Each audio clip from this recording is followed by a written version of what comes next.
Limits, fundamentals. We take one example. It says you need to find the limit of the function 2x plus 3 when x approaches to -1.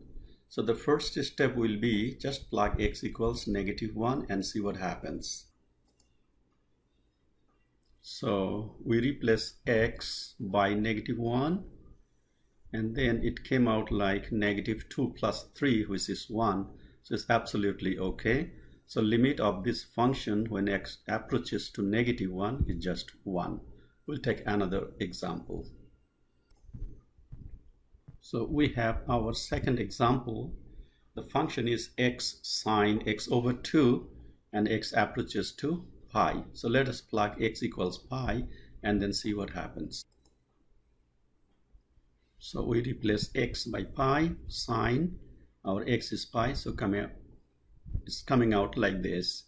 Now what do you do? If you know the value of sine pi by 2, plug it there. So you know from your pre-calculus that sine pi by 2 is just 1. So you get pi times 1, that gives you pi. So this is fine. If you don't know exact answer on this, you may take help from a graphing calculator. I show you. I'm going to a graphing calculator. This is pi, so I need to make sure that my mode in the calculator is in radian, and we see it is in radian. Second mode.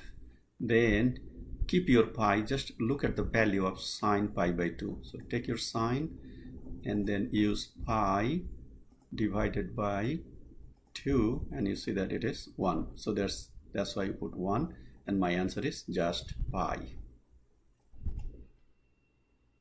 We are now taking two more examples.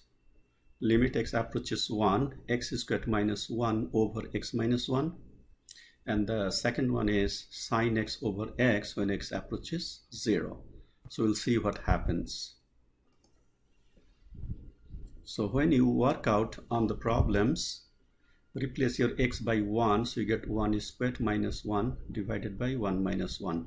So what happens now? We got 0 over 0. Indeterminate form. Same thing happens in here, sine x over x. When I replace x by 0, I get sine 0 over 0. Sine 0 is 0, 0 over 0. When you have this type of situation, those cases, your limit exists.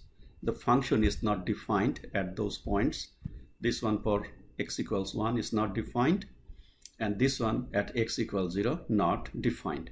So then we understand that the graph has a tiny hole for this example at 1 and for example 4 at 0.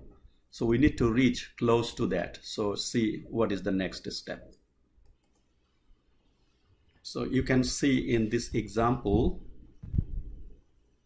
when I factor out numerator, I get x minus 1 times x plus 1.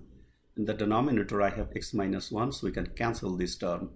Because in this case, it is allowed. We are taking x close to 1, not necessarily exactly 1, so we can cancel it.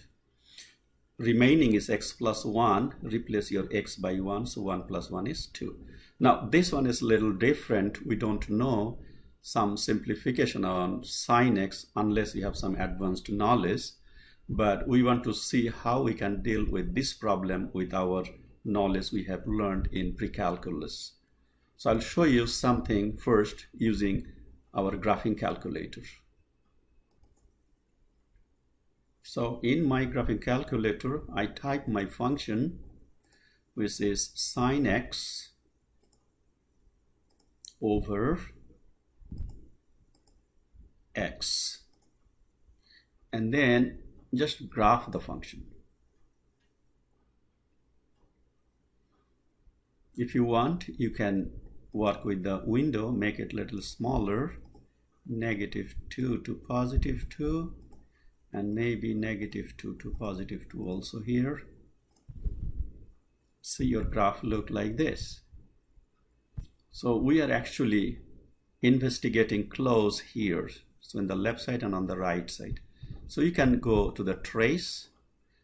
At 0, you can see the function is undefined. Let us stay close on the left side. We call it left hand limit. So left side of 0, I can say -0.0 0 0 0 0 1. See what happens. See that my answer is close to 1. It's not exact, but it's close to 1. Now I move to the right side. Again, trace. Now I put point 0 0 0 0 1, and like this I see 1. So that means this limit is actually 1. So we will write this result now. So this is our limit for these functions. Now let me give you some basic ideas. Maybe you can use as a formula to solve other problems similar to this. So we may use those results now. If you have tangent x over x, again you can see tangent 0 is 0 and this is 0, 0 over 0. If you do the same way, put it in calculator, tangent x over x, and approach to 0 from left side and right side, you'll see your answer will come out close to 1. And this one also you want to keep as a formula. And we are done with the basic rules.